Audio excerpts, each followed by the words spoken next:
December 26, 1996. A child was found deceased in her Boulder, Colorado home, creating one of the most analyzed, unsolved cases in American history.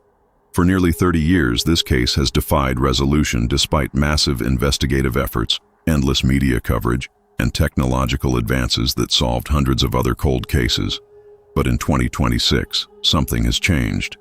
New forensic techniques, advancing DNA technology, and investigative approaches that didn't exist even 5 years ago are converging to create what some experts believe is the best chance ever for resolution.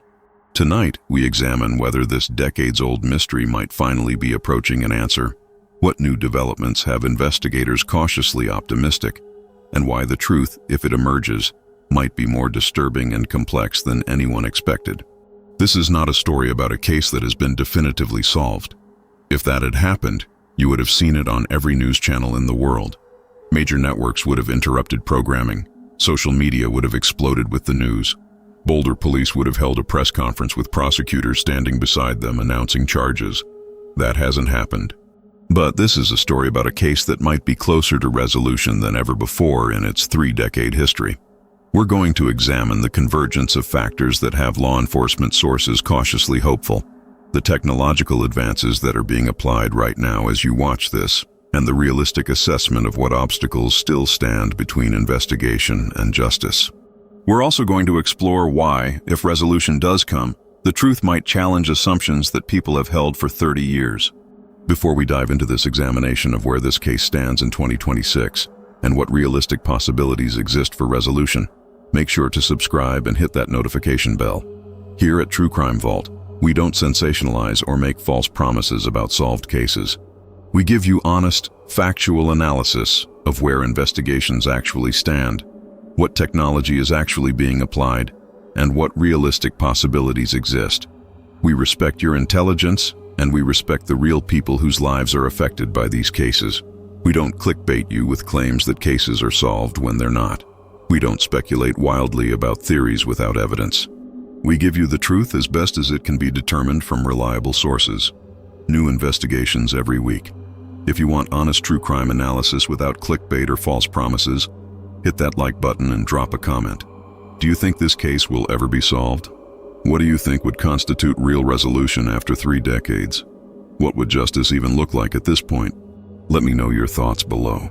To understand where this case stands in 2026 and why there's cautious optimism about potential resolution among some who are close to the investigation, we need to understand what has actually changed in recent years versus what has remained frustratingly static and unchanged. This case has been investigated continuously, though with varying levels of intensity and focus, for nearly 3 decades. Thousands upon thousands of hours of detective work have been invested. Hundreds of interviews have been conducted with family members, friends, neighbors, potential suspects, witnesses, and anyone who might have relevant information. Multiple grand jury proceedings have reviewed evidence behind closed doors. Extensive forensic analysis has been conducted and reconducted as technology improved. Media coverage has never truly stopped, waxing and waning but never disappearing entirely. Yet for all that enormous effort and attention, for all the resources expended and expertise applied, the case remained officially unsolved as recently as 2023 and technically remains unsolved today in early 2026. The fundamental challenge that has persisted throughout these 3 decades has always been this. There is evidence, sometimes substantial evidence, sometimes evidence that points in specific directions or suggests certain conclusions, but connecting that evidence to a specific perpetrator in a way that would support criminal prosecution has proven extraordinarily difficult. DNA evidence exists and has existed since 1997, but that DNA profile has never matched anyone in criminal databases despite nearly 3 decades of continuous searching, and despite the fact that CODIS, the FBI's database, has grown to contain millions of profiles. Handwriting analysis of the ransom note pointed toward suspicions and couldn't eliminate certain individuals, but it never reached the level of absolute certainty that would be required for criminal charges based primarily on handwriting evidence. Theories have been developed meticulously, investigated thoroughly, and debated endlessly both within law enforcement and in public forums, but theory and proof are fundamentally different things in criminal justice. What has changed as we move through 2026 is not that someone has been arrested, or that prosecutors have announced charges, or that the case has been solved in the legal sense. Those things have not happened, and anyone claiming otherwise is either misinformed or deliberately misleading you. What has changed is that the technological and investigative landscape has shifted in ways that create new possibilities that simply did not exist before. Possibilities that are real and being actively pursued right now. Forensic genetic genealogy, which revolutionized cold case investigation starting in April 2018 with the dramatic arrest of the Golden State Killer after more than 40 years of evasion, has continued to evolve, improve, and become more sophisticated. The techniques are more refined than they were in 2018. The databases are significantly larger, with millions more profiles added. The success rate has increased as practitioners have learned from hundreds of cases. The legal frameworks have been clarified through court decisions. And critically, this powerful technology is being actively applied to the DNA evidence in this case right now by specialized experts using the most advanced methods available. Boulder Police Department made a public announcement in 2021, stating clearly that they were pursuing forensic genetic genealogy approaches in this investigation. This wasn't speculation or rumor. This was an official statement from the department indicating that they were working with genetic genealogy experts and were exploring all possibilities for using DNA evidence through these new techniques.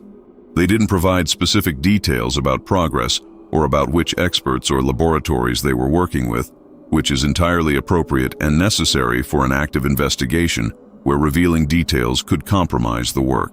But the announcement signaled clearly that the investigation was incorporating cutting-edge techniques and had not given up on finding answers through scientific advancement. In 2022, Boulder Police released another statement, this time confirming that they had engaged a private laboratory that specializes specifically in advanced DNA analysis and forensic genealogy. While they didn't name the laboratory publicly to protect the integrity of the work, sources familiar with the investigation indicated to reporters that it was one of the premier facilities in the country for this highly specialized type of forensic work. The laboratory's mandate and assignment was clear and specific: extract maximum possible genetic information from the available evidence and develop the most complete DNA profile that current technology and methodology could produce for use in genealogy databases and for any other investigative purposes that might prove valuable. This work that the laboratory is conducting is extraordinarily painstaking, highly technical, and inherently time-consuming. It cannot be rushed without risking errors that could compromise not just the genealogy work, but any potential prosecution that might result from leads developed. The DNA samples from this case are now over 27 years old. They've been stored under controlled conditions in evidence facilities, but all biological samples degrade to some degree over time regardless of storage conditions. These samples have been tested and retested multiple times over those decades, using various techniques as technology improved. Each round of testing potentially consumes some portion of the sample or causes some additional degradation to the remaining material. Modern techniques can work with remarkably small amounts of DNA, far less than would have been required in 1997, but there are absolute physical limits to what's scientifically possible. You cannot extract information that simply isn't there anymore. The laboratory work involves careful extraction of remaining genetic material using methods that minimize loss and degradation. It involves amplification using the most advanced PCR techniques available, which can take tiny amounts of DNA and make many copies for analysis. It involves sequencing using next-generation methods that can read genetic information more accurately and completely than older techniques. All of this is done with extreme care because these samples may represent the only opportunity to develop this profile. There are no do-overs if mistakes are made. This is why the work takes months or even years rather than days or weeks. Speed is less important than accuracy and completeness. The DNA evidence in this case has always been controversial and has divided experts, investigators, prosecutors, and public observers for the entire 3 decades since it was first identified.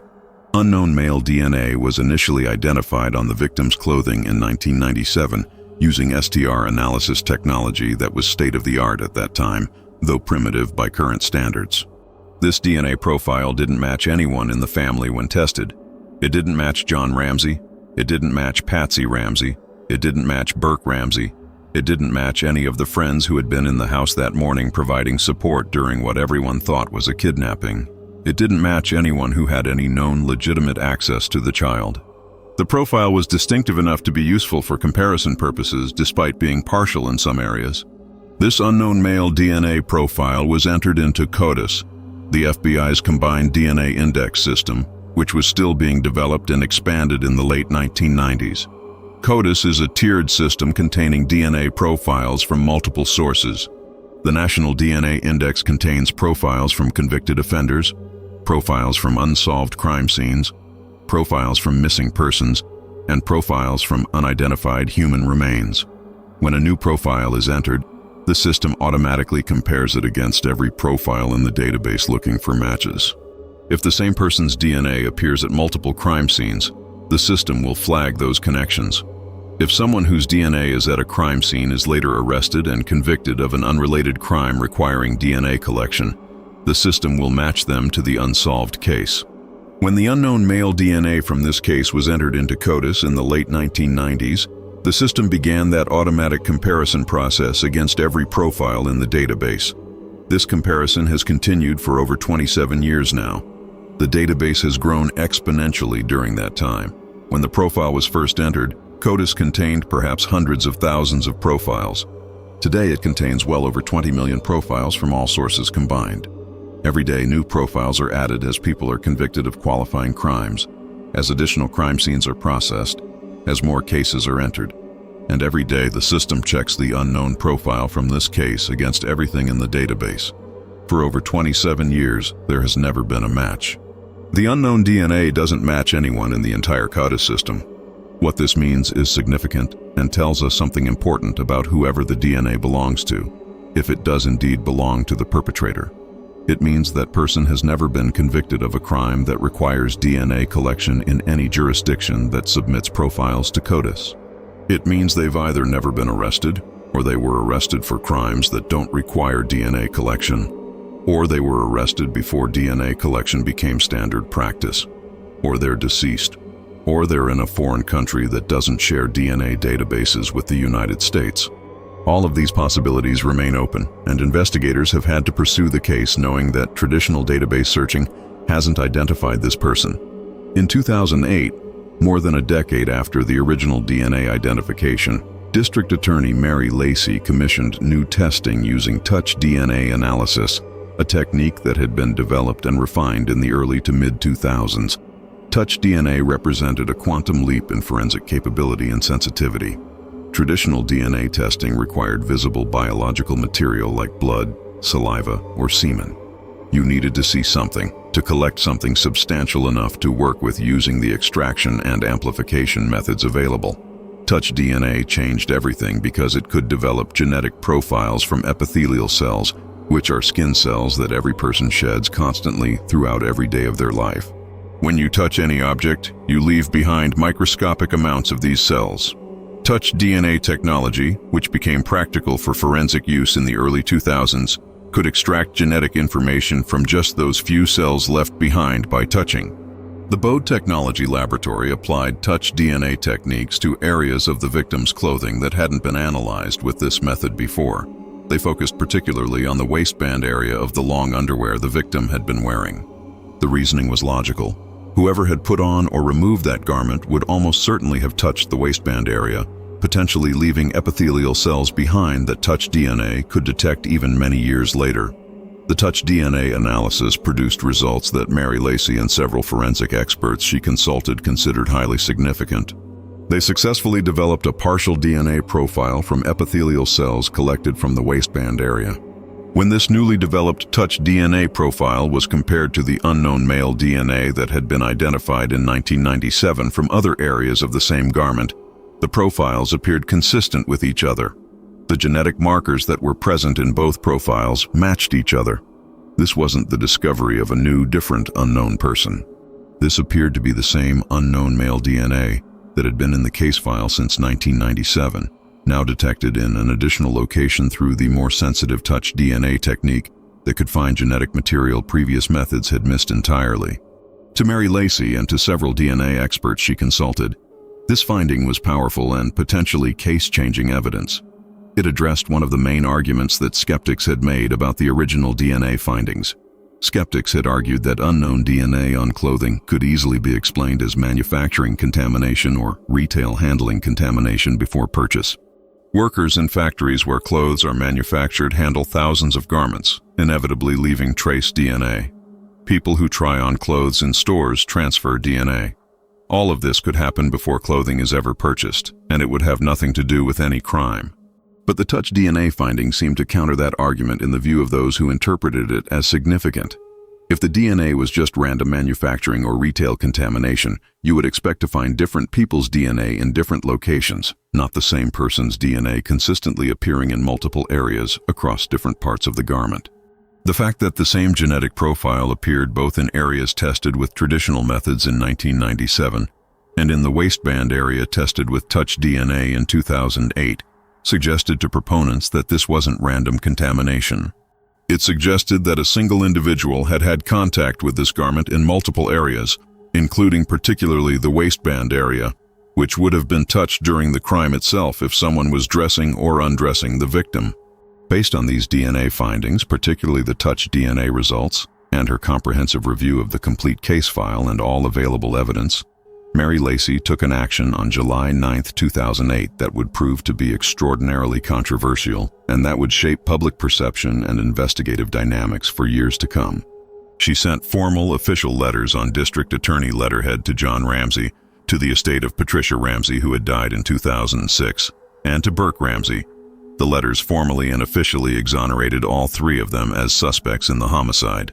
Lacy stated explicitly that the DNA evidence, particularly the new touch DNA findings, had convinced the district attorney's office that the Ramsey family members had not been involved in the death. She wrote that the DNA evidence, combined with other evidence and analysis, pointed toward an intruder perpetrator.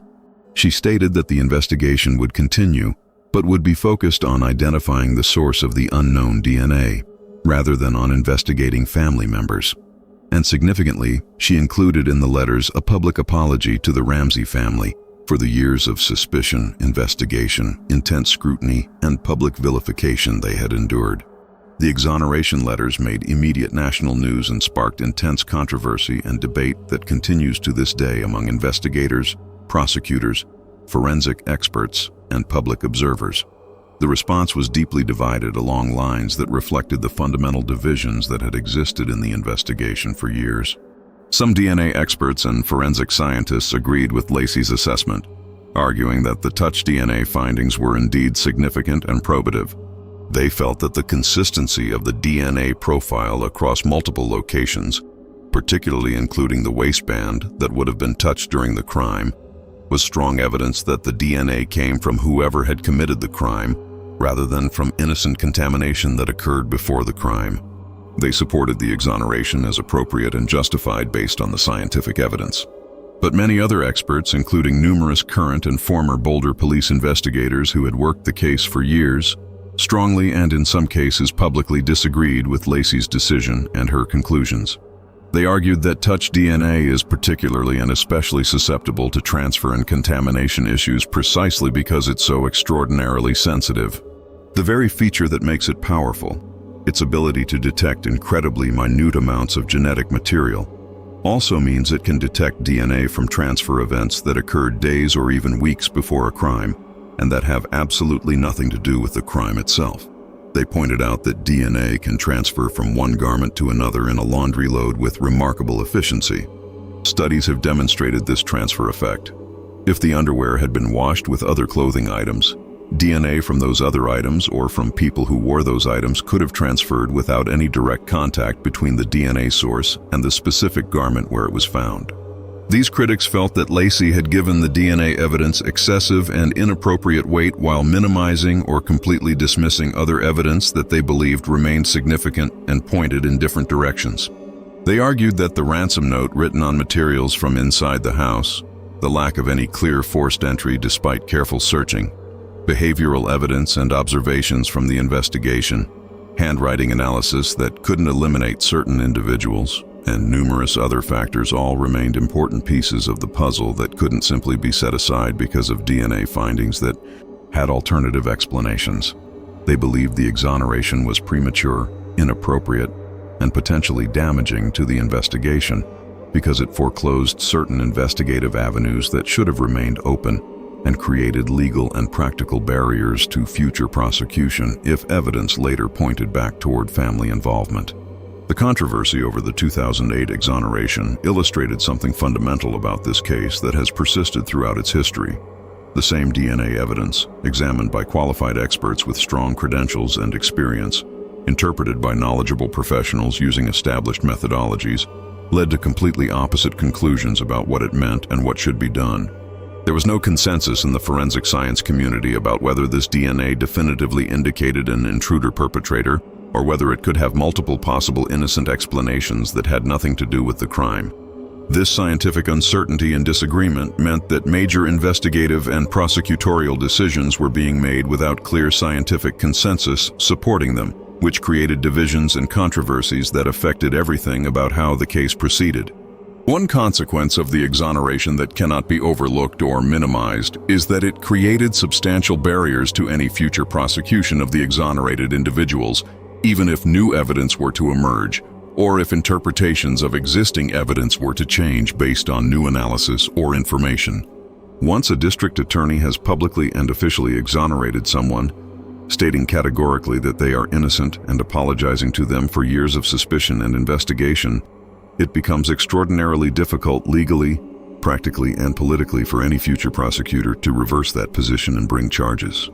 The exoneration created reasonable doubt that would be nearly impossible to overcome in any future trial, because defense attorneys would use the exoneration letter itself as evidence. It created potential grounds for substantial civil liability if charges were later brought and didn't result in conviction. It created a public record that would be devastating to prosecution efforts.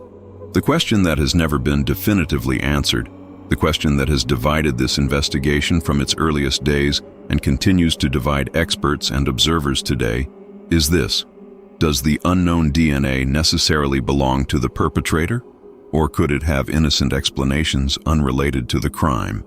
This is not an abstract academic question. It's the central question that determines how the entire investigation should be focused and what conclusions can be drawn from the evidence. If the DNA belongs to the perpetrator, then identifying that DNA through genealogy or database match would potentially solve the case by providing a specific suspect to investigate. Everything flows from that identification. You investigate that person's background, their connections, their opportunity to commit the crime, and you build a case if the evidence supports it.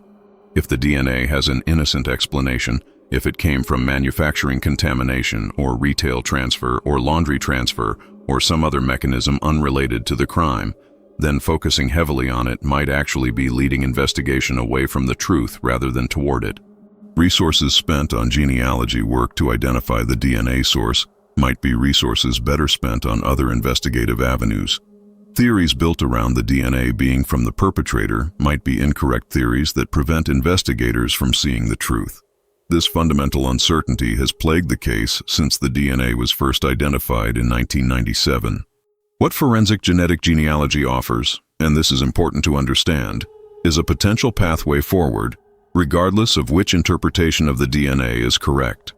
If the DNA belongs to the perpetrator and genealogy successfully identifies that person through family relationships, then investigation can proceed with a specific suspect to investigate thoroughly.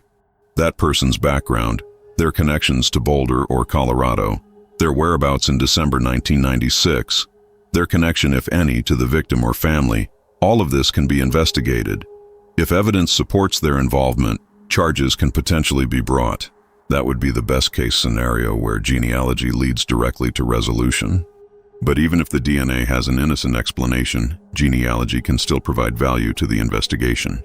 If genealogy identifies someone whose DNA is present for innocent reasons, perhaps they worked in the clothing factory, or they tried on the garment in a store, or their DNA transferred through laundry, or some other innocent mechanism, and that person can be definitively eliminated through investigation, showing they had no possible connection to or involvement in the crime, then investigators can move forward with confidence that the DNA is not the key to solving the case.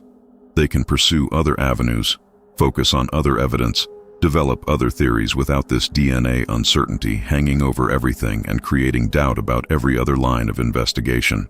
The genealogy process, when it works successfully in cases where conditions are favorable, typically unfolds over a period of many months from start to potential identification. This is not quick work. It cannot be rushed without risking errors that could compromise everything. The first step is uploading the DNA from the crime scene to genealogy databases where millions of people have voluntarily submitted their DNA to consumer services like Ancestry, 23andMe, MyHeritage, Family Tree DNA, and GED Match to learn about their ancestry, find relatives, and explore their genetic heritage.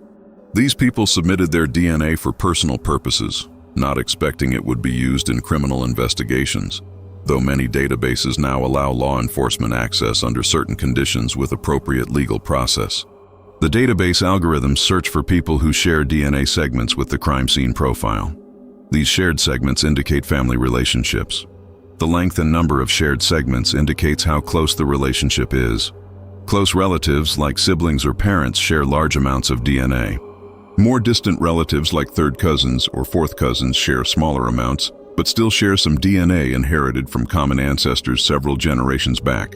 The genealogy databases can identify these relationships even when they're quite distant, sometimes as far as fifth or sixth cousins, or even more distant depending on database coverage and the specific genetic profile.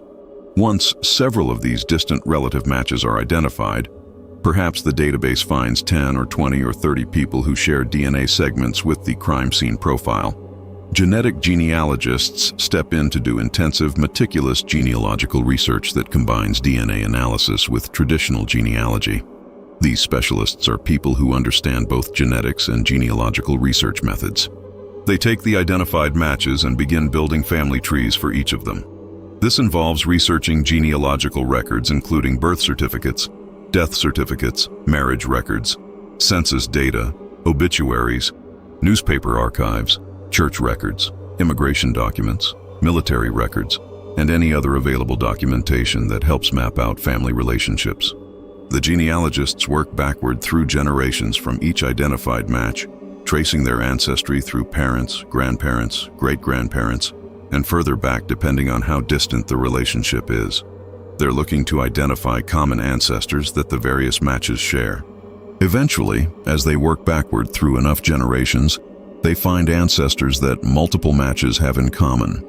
These common ancestors, who might have lived in the 1800s or early 1900s, are the key because everyone descended from them is potentially related to the unknown person whose DNA was at the crime scene. Once they've identified these common ancestors, the genealogists then work forward through time, identifying all the descendants of those ancestors down to the present day. This is often called reverse genealogy.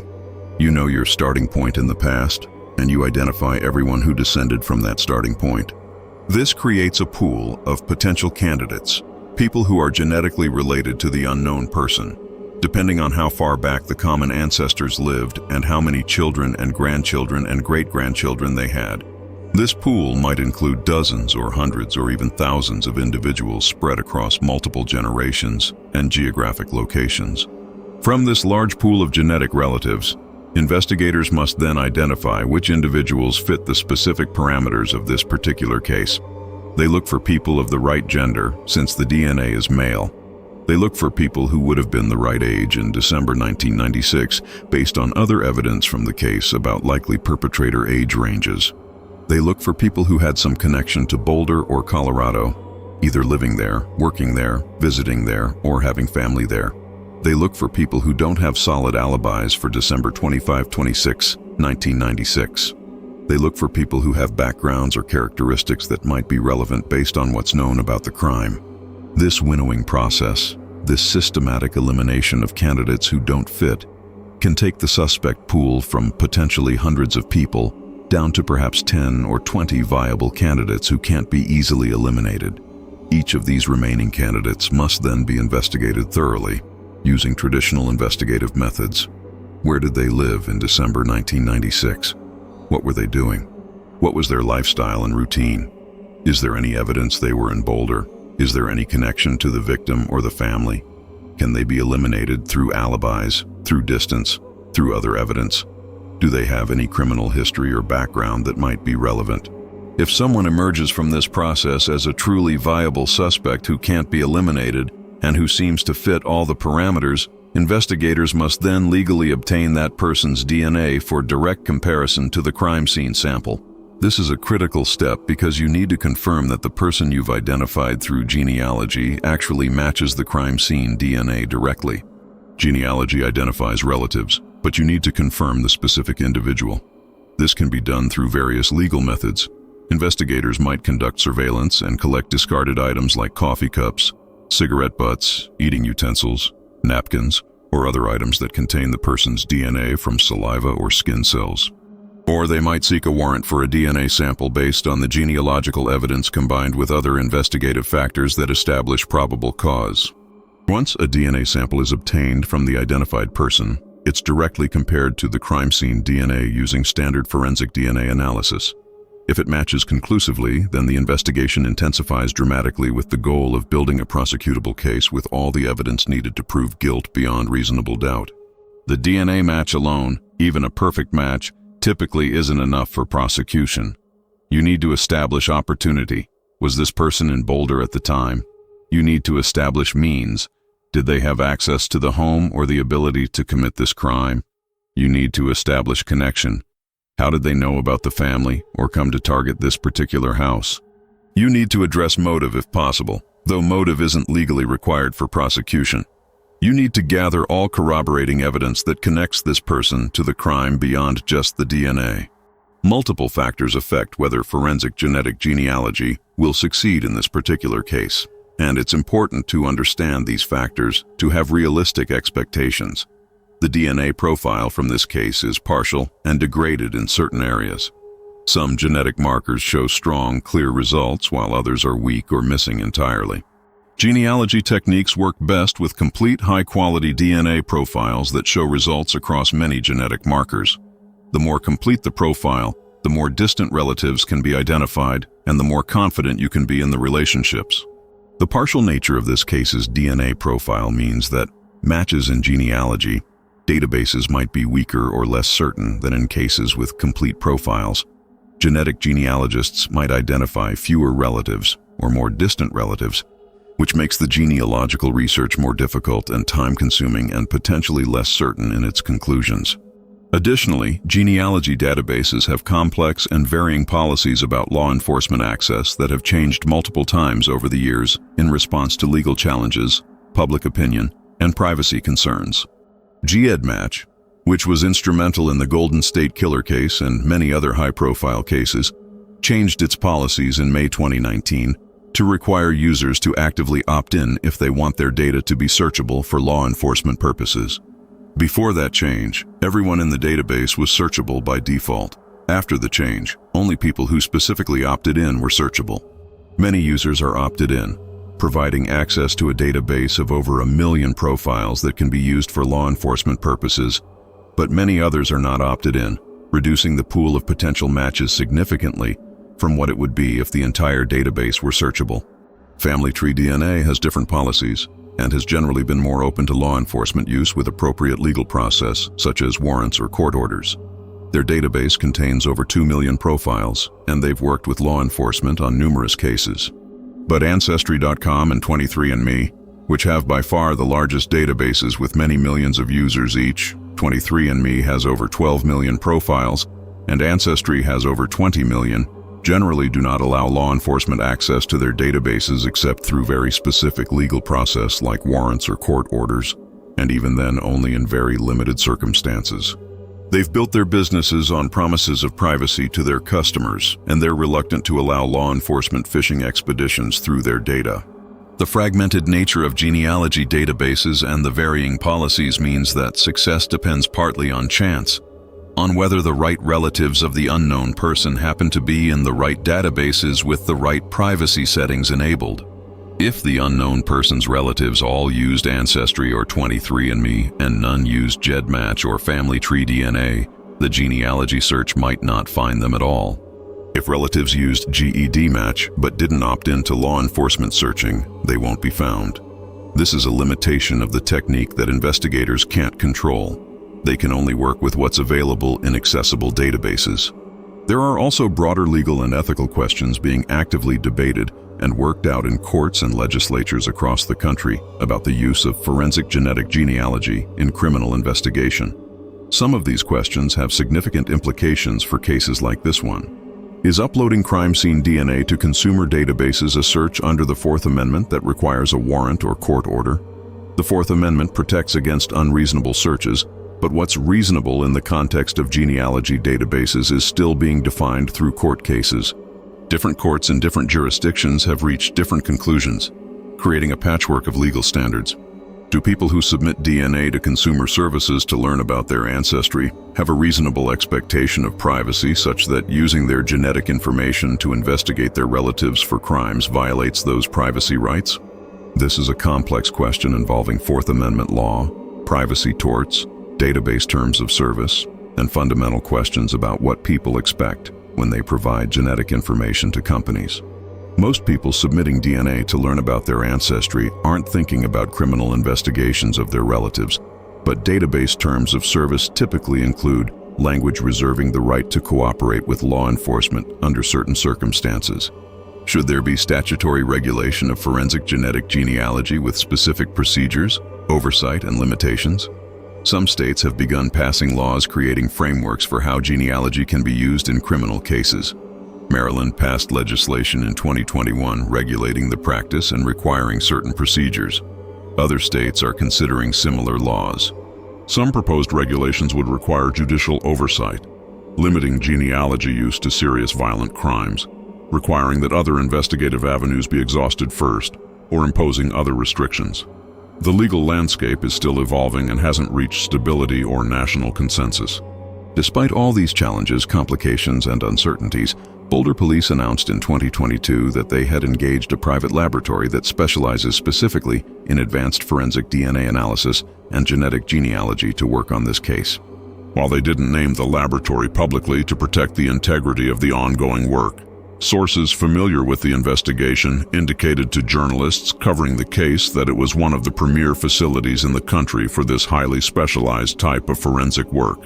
These laboratories employ scientists who are at the cutting edge of DNA technology, who understand both the technical aspects of DNA analysis and the specific requirements for genealogy work, and who have worked on numerous other high-profile cold cases successfully. The laboratory's assignment in this case is clear and specific. Extract maximum possible genetic information from the available evidence using the most advanced techniques currently available, and develop the most complete DNA profile that current technology and methodology can produce. This involves careful examination of what evidence still exists and what condition it's in. Some samples may have been consumed in previous testing. Others may be degraded to the point where additional testing wouldn't yield useful results. The laboratory must assess what they have to work with and determine the best approach for attempting to develop an enhanced profile. This work is extraordinarily painstaking, highly technical, and inherently time-consuming. Modern DNA extraction methods can recover genetic material from challenging samples. Advanced PCR amplification techniques can make many copies of tiny amounts of DNA. Next-generation sequencing can read genetic information more accurately and completely than older methods. Specialized software can analyze complex mixtures where DNA from multiple people is present together. All of these tools are potentially being applied to evidence from this case, but none of them are quick fixes or magic solutions. Each technique requires careful application, validation of results, and confirmation through multiple methods before conclusions can be relied upon. As of early 2026, this genealogy and advanced DNA work continues. No arrest has been announced. No charges have been filed. No suspect has been publicly identified or even hinted at in any official capacity. The work is ongoing and remains confidential, as it absolutely must be for active investigations. Revealing details about investigative techniques, about what's being tested, about what results are being obtained, about what candidates are being investigated would compromise the investigation, and potentially compromise any future prosecution. This is why official sources are tight-lipped and why leaks are rare and usually vague when they do occur. Law enforcement sources who speak to media, typically carefully and on background, meaning they won't be quoted by name, indicate that the work is serious, sophisticated, and represents genuine hope for potential breakthrough. But they consistently emphasize several important caveats. Success is not guaranteed. The DNA may not be suitable for genealogy despite best efforts. The databases may not contain relatives. The genealogy work may not lead to viable candidates. Even if candidates are identified, investigation may not be able to connect them to the crime. Even if someone is identified and connected, building a prosecutable case after 30 years presents enormous challenges. The sources indicate realistic optimism but not certainty, hope but not promises. This is where honest, responsible reporting about this case diverges sharply from sensationalism and clickbait. Some media outlets, some YouTube channels, some social media accounts claim the case is solved or about to be solved, or will be solved any day now based on speculation, rumor, misunderstanding of how investigations actually work, or deliberate exaggeration to generate clicks and views. Some claim to have inside sources revealing imminent arrests. Some interpret vague statements as confirmation of their theories. Some connect dots that aren't actually connected and claim breakthrough is happening. Responsible coverage must acknowledge clearly and honestly what is actually known based on reliable sources versus what is hoped for or speculated about. What is actually known from official statements and reliable journalism is that advanced forensic work using state-of-the-art DNA technology and genealogy techniques is being conducted by specialized experts. What is known is that this work represents the most sophisticated scientific approach to this evidence that has ever been attempted. What is known is that the technology exists and has proven successful in hundreds of other cases. What is known is that investigators remain engaged and dedicated to solving the case. What is hoped for is that this work will produce investigative leads that can be followed up through traditional investigation.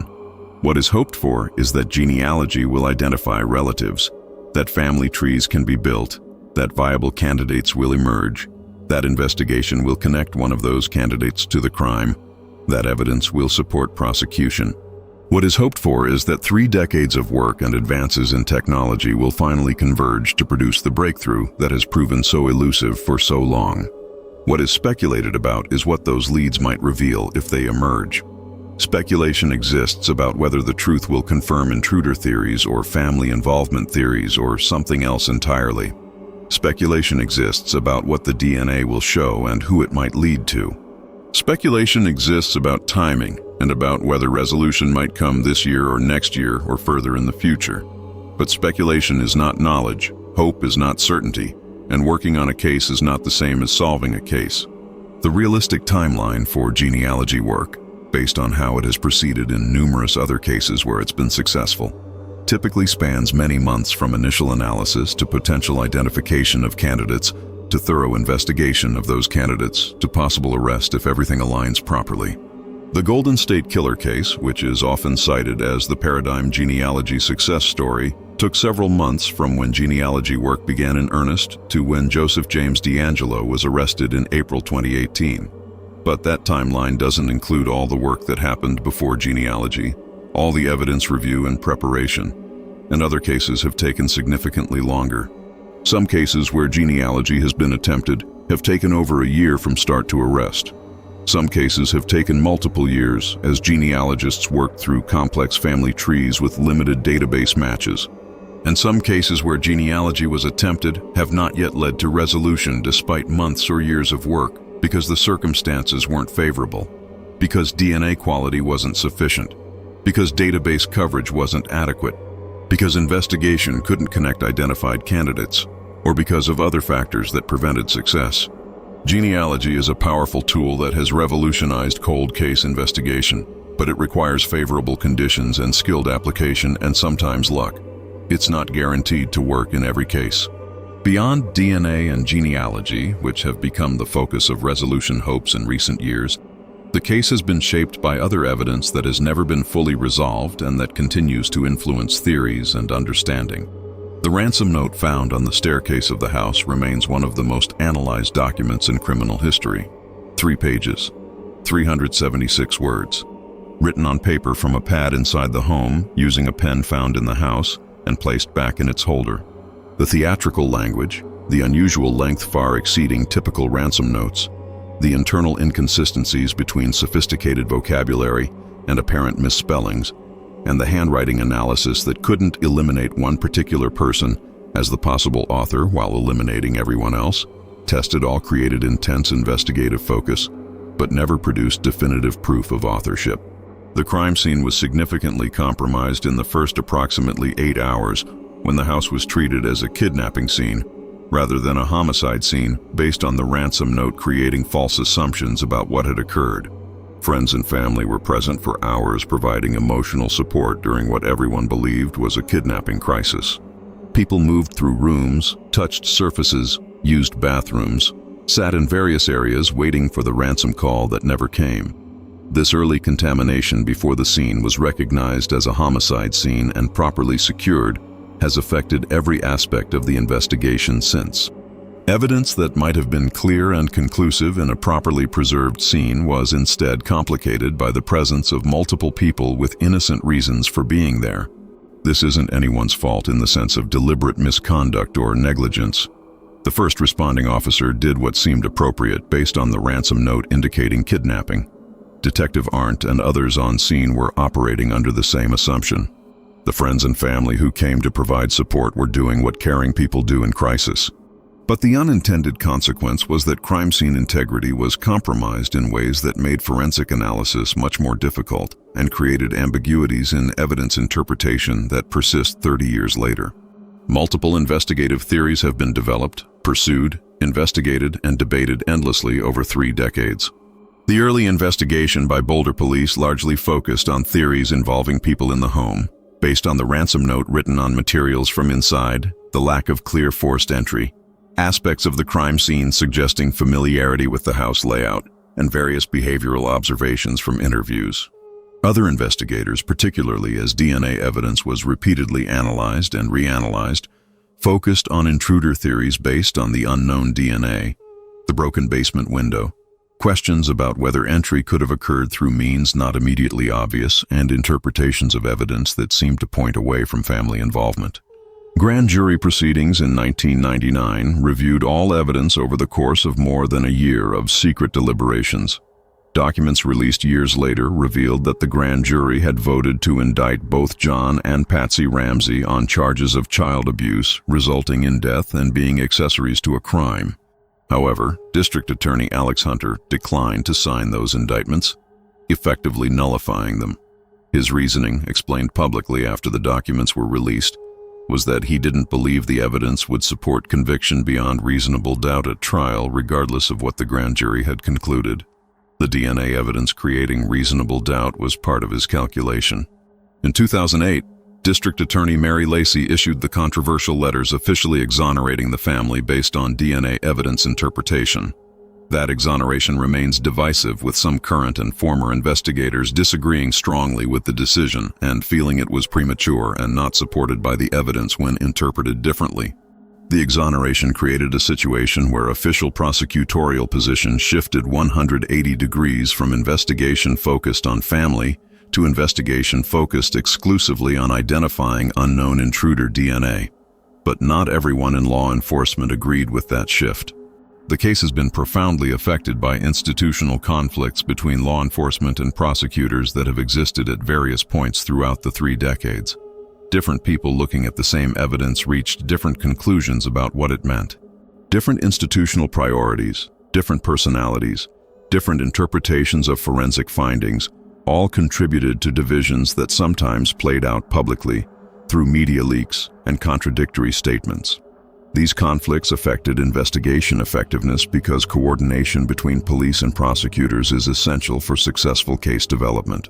The case has also been shaped by media coverage that sometimes helped investigation by keeping public attention focused and generating tips, but that sometimes hindered investigation by creating circuses around every development, by publishing leaked information that should have remained confidential, by presenting theories as facts, and by contributing to an atmosphere where everyone had strong opinions and invested heavily in particular theories. Measured, thoughtful, careful investigation became difficult in an environment of constant media scrutiny and public pressure for resolution. Public fascination with this case has never truly diminished in 30 years. The combination of various elements created enduring interest: a child from a prominent family, Mysterious circumstances that don't fit expected patterns, questions about family involvement that divided public opinion, a ransom note that seemed theatrical rather than genuine, forensic evidence pointing in multiple directions, law enforcement conflicts playing out publicly, no clear resolution, despite massive effort. All of these factors combined to create a case that captured public imagination and has held it for 3 decades. This enduring public interest has both positive and negative implications for investigation. On the positive side, the case has never been forgotten. Tips continue to come in even 3 decades later from people who think they know something or saw something. Media coverage ensures authorities face continued pressure to work the case and can't just let it go cold in a drawer somewhere. Public interest means that when new technologies emerge, there's pressure to apply them to this case.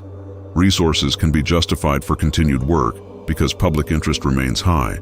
On the negative side, intense public attention means every development is scrutinized instantly and sometimes distorted. Rumors spread rapidly online and through media. False information becomes widely believed by people who don't carefully verify sources. Investigators must work within an environment where maintaining necessary confidentiality is difficult because leaks happen and because speculation runs rampant. Every statement, every court filing, every hint of activity generates immediate intense scrutiny and interpretation. Witnesses and potential witnesses may be influenced by extensive media coverage they've consumed over years. Jury pools are thoroughly contaminated by extensive pre-trial publicity, making fair trial difficult if charges are ever brought. The question posed directly by this video's title is whether the case is solved in 2026. The clear, honest answer that respects your intelligence is no, not as of right now in the sense of arrest, charges, and legal resolution. No one has been arrested. No charges have been filed. No prosecutor has announced they're bringing a case. Those things have not happened, and anyone claiming they have is wrong. But the more nuanced answer, the answer that captures the current reality of where investigation stands, is that the case may be closer to potential resolution than at any previous point in its 30-year history. The convergence of multiple factors creates a unique moment that didn't exist before. Advanced DNA technology that can work with old, degraded samples in ways that weren't possible even 5 years ago. Refined genealogy techniques that have been proven successful in hundreds of cases and that practitioners have learned to apply more effectively. Growing genealogy databases, adding thousands of new profiles every day, increasing the chances that relatives of unknown persons will be identifiable. Dedicated investigative focus from detectives who won't give up. Institutional memory that preserves knowledge even as personnel change. And perhaps, most intangibly, the passage of time that sometimes helps investigations because relationships change, loyalties shift, people who knew things become willing to talk, patterns emerge that weren't visible when events were recent. These factors create realistic possibilities that didn't exist before. Whether those possibilities materialize into actual breakthrough, into identification of suspects, into evidence supporting prosecution, into justice finally being achieved, remains to be seen. The work continues day by day in laboratories, in investigative offices, through genealogy research, through follow-up on leads, through all the mundane, unglamorous, painstaking work that characterizes real criminal investigation as opposed to television crime dramas. Investigative sources who speak to media, and they do speak carefully and usually on background, use specific language that's worth paying attention to. They say things like cautiously optimistic rather than about to be solved. They say genuine possibilities rather than imminent arrest. They say serious, sophisticated work rather than breakthrough achieved. They emphasize that even if forensic work produces leads, extensive additional investigation would be required before any resolution could be announced publicly. They consistently push back against speculation and rumor while confirming that active, meaningful work continues. This careful language reflects the reality that hope exists but certainty doesn't, that progress is being made but resolution isn't guaranteed. The realistic expectation, the expectation grounded in how similar cases have unfolded, should be that if forensic genealogy is going to produce results in this case, those results would likely emerge over the course of months rather than days or weeks. The work is complex and cannot be rushed. If genealogy identifies potential candidates through family tree building, Investigating those candidates thoroughly takes additional time that can't be compressed without risking mistakes. If investigation establishes a viable suspect whose involvement seems likely, building a prosecutable case with all necessary evidence takes more time. If charges are eventually filed, preparing for trial takes considerable additional time for both prosecution and defense. The public should also understand that the first public sign of success would likely not be a press conference by Boulder police announcing the case is solved. That would be the culmination, not the beginning. The first signs would more likely be reports of increased investigative activity, of surveillance being conducted on specific individuals, of search warrants being executed, of DNA samples being requested through legal process. Investigative journalists covering the case would likely pick up on these activities and report them before any official announcement. By the time formal charges are announced at a press conference with prosecutors and police standing together, much of the investigative work would already be known through reporting on the activities that preceded the announcement. There's also the possibility that genealogy work produces results that don't lead directly to prosecution, but that significantly affect the investigation in other important ways. If genealogy successfully identifies the source of the unknown DNA, an investigation establishes conclusively that person had no involvement in the crime. Perhaps they can prove they were in another state. Perhaps they died years before the crime occurred. Perhaps investigation shows the DNA transferred through some innocent mechanism. That would be important progress even though it wouldn't solve the case in the sense of identifying the perpetrator. Eliminating the DNA question by proving the DNA has an innocent explanation would be significant progress because it would eliminate the uncertainty that has plagued investigation for decades. It would allow investigators to move forward confidently pursuing other avenues, focusing on other evidence, developing other theories without this DNA question creating doubt about everything else.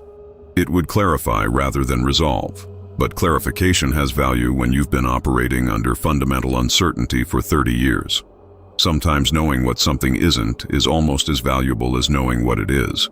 The disturbing truth that no one expected, the phrase used in this video's title, might not be a single shocking revelation, but rather the accumulated reality of how genuinely complex criminal investigation is in cases where circumstances are ambiguous and evidence points in multiple directions. The disturbing truth might be that even with advanced technology, with dedicated effort, with the best forensic science available, some cases resist resolution because reality was genuinely unclear, because evidence is genuinely ambiguous, because multiple interpretations remain plausible. People want clear answers. They want to know definitively what happened and who was responsible. They want the satisfaction of resolution, of understanding, of justice achieved. But reality sometimes refuses to provide that clarity. Reality sometimes remains murky even after intensive investigation. The disturbing truth might simply be that certainty is not always achievable even with best efforts, and that sometimes we must live with ambiguity and incomplete knowledge despite our strong desire for definitive answers. Or the disturbing truth might be that prevailing theories held confidently by large numbers of people for decades turn out to be wrong when actual proof emerges. People have invested heavily emotionally and intellectually in their interpretations of this case. They've developed strong opinions about what happened and who was responsible. They've spent countless hours discussing and debating. They've consumed hundreds of hours of documentaries and podcasts. They've argued their positions passionately online and in person. If resolution reveals something that fundamentally contradicts those beliefs, it will be disturbing and disorienting to people who were absolutely certain they understood what happened. This happens regularly in criminal cases. The prevailing theory that seems obvious to everyone turns out to be wrong when actual proof emerges. The person everyone was certain was guilty turns out to be innocent. The explanation everyone believed turns out to be false. The evidence everyone interpreted one way actually means something completely different. This is why good investigators maintain appropriate skepticism about their own theories and remain open to evidence even when it contradicts what they believe. The investigative reality is that certainty should follow proof, not precede it. Investigators may have strong suspicions and working theories that guide their efforts, but they should hold those theories tentatively, ready to revise if evidence points elsewhere. The public often works backward from this principle, deciding what they believe happened and then interpreting all evidence through that lens, dismissing anything that doesn't fit and emphasizing anything that does. This is natural human psychology, the way our brains prefer to work. But it's not good investigation, and it's not good critical thinking. As we move through 2026, this case remains officially unsolved, but actively investigated with sophisticated resources applied. Advanced forensic work continues using the best available technology and most expert practitioners. Investigators remain engaged, focused, and dedicated to finding answers. The possibility of breakthrough exists based on real technological capabilities and real investigative work, but that possibility is not the same as guarantee or certainty. The truth, whatever it may be, might emerge this year or next year or 5 years from now, or even further in the future. Or despite absolutely best efforts by skilled professionals, the case might remain unsolved, joining the unfortunate category of cases where circumstances and evidence limitations prevent definitive resolution. What we can say with reasonable confidence based on the entire history of this case and based on how forensic technology has evolved is that if resolution comes, it will almost certainly involve the DNA evidence in some significant way.